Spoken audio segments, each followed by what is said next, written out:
Well, let's go back to our top story now, the political crisis in Venezuela. Calvin Tucker is the campaigns officer at socialist newspaper The Morning Star and joins me now in the studio. Good to have you with us. I know that you're one of the ones who doesn't accept the international complaint that elections in Venezuela were neither free nor fair. In fact, you actually wrote to the EU about it last year. What do you say to those countries who are now insisting that Nicolas Maduro is not the legitimate president of Venezuela? Well, first of all, I would say this isn't the international community speaking. Well, it's the US and more than 20 other countries. It's a large part of the international community. Venezuela maintains the support of Mexico, Russia, China, other regional powers, South Africa, and most of what we used to call the non-aligned movement. But it's clear that Maduro is facing massive protests inside Venezuela. His rival, Juan Guaido, has gained the support, as I said, of more than 20 countries. So should Mr. Maduro not heed the call for early elections to end this crisis, early presidential elections? Well, Maduro was elected just last year on May the 20th. I was one of 200 international election observers from 86 countries around the world. And our view was that the election was free and fair. And in fact, it was former American President Jimmy Carter who described the Venezuelan electoral system as the best in the world. Venezuelan society is polarized, but it's polarized on class divisions and on racial divisions. Alongside the opposition demonstrations are absolutely massive protests and rallies taking place in every Venezuelan state, every large urban conurbation, and in the barrios, that's the popular neighbourhoods where working class and poor people live. So society is very, very polarised, but the Western media are only presenting us with one side of that story.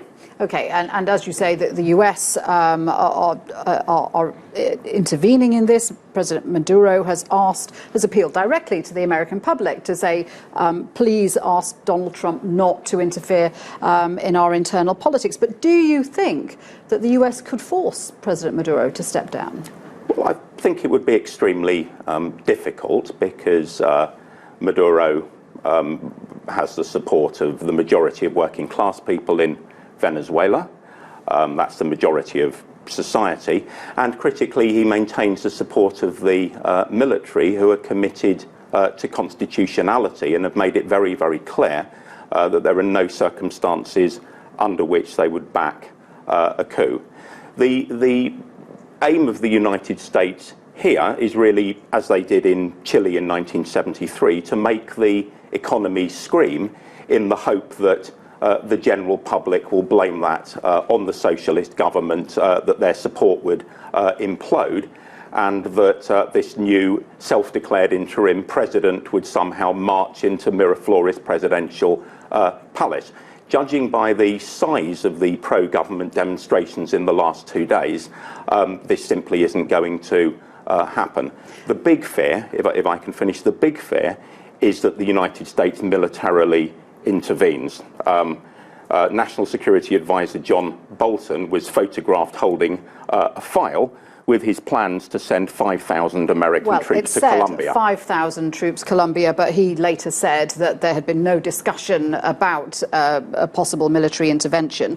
The situation inside Venezuela at the moment, though, extremely volatile. You've got massive economic problems, you've got hyperinflation, shortages of food, shortages of fuel, and of course this political crisis going on. How do you see this playing out, and what impact is this having on the people in Venezuela? Well, the Venezuelan economy is in a terrible state. The two principal reasons for that is the economic warfare waged against the country by the United States. This didn't start today. I mean, history didn't begin today. This is a process that's gone back 20 years, ever since Hugo Chavez was democratically elected president.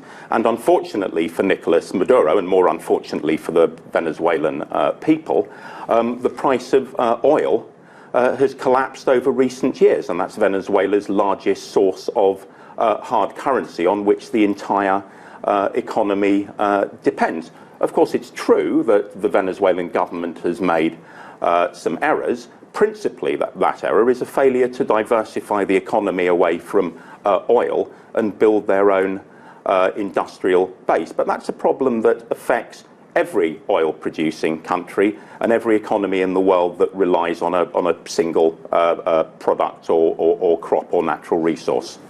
Maduro has offered to talk to his opponents and sit down with opposition leaders. He's also offered parliamentary elections. Do you think any of that will go anyway towards diffusing the political problems in Venezuela right now? One would hope so. I mean, the opposition is divided, and it's been divided for 20 years between those that wish to partake in the constitutional democratic process and those who look towards the United States to intervene. And of course, that intervention isn't simply threats of military action.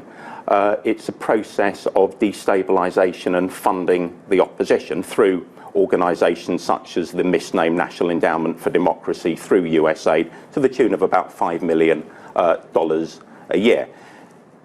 What I think we need to hope for is that the United States and the EU countries step back from the brink of this madness of recognising a self-declared president of Venezuela, and put pressure on their own governments and on the opposition forces in Venezuela to draw back from the brink of what would be an absolute disaster. We're looking at civil war if they go in. There are 1.6 million working-class Venezuelans organised in citizens' militias to prepare for a US invasion.